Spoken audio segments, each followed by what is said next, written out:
Le festival de 9 jours a rassemblé à Shanghai des personnages clés de l'industrie chinoise du cinéma avec des réalisateurs étrangers célèbres qui ont participé à diverses sessions et activités en ligne.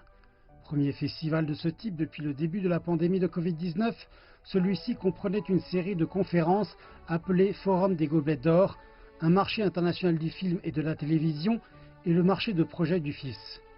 Y figurait également une semaine du film Ceinture et Route, une semaine du film indien et des sections spéciales dédiées au cinéma allemand, italien, japonais et indonésien.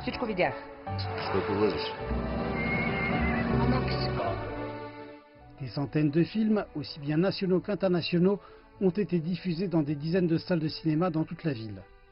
Le plus grand changement est que l'événement de cette année, à la fois pour le festival du film et pour celui de la télévision, consistait en un mix d'activités en ligne et en présentiel. Bien que de nombreuses personnes ne puissent pas venir ici en personne, nous avons essayé de satisfaire leurs besoins en organisant par exemple les projections et forums et en facilitant la coopération cinématographique. Avec une capacité des salles maintenue à un maximum de 30%, les projections de films ont attiré près de 150 000 spectateurs, que ce soit dans des événements extérieurs ou en ligne. En plus des diffusions de films en ligne et des forums en direct, le festival a aussi transféré ses marchés du film et de la télévision en ligne. Depuis que la décision a été annoncée, les organisateurs ont reçu les inscriptions de plus de 700 exposants en 10 jours, près de la moitié desquels venaient de l'étranger. Le marché virtuel des films et des programmes télé se poursuivra jusqu'au 5 août, comprenant des expositions en ligne de films et de programmes télé, des événements promotionnels et bien davantage.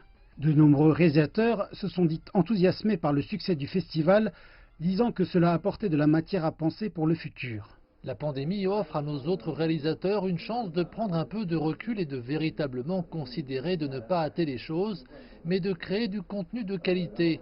Je pense que le FIFS non seulement démontre l'efficacité des efforts de contrôle de la pandémie en Chine, mais encourage aussi les réalisateurs chinois à continuer à travailler dur pour un futur meilleur. L'événement cinématographique est suivi du Festival de la télé de Shanghai qui a lieu du 3 au 7 août.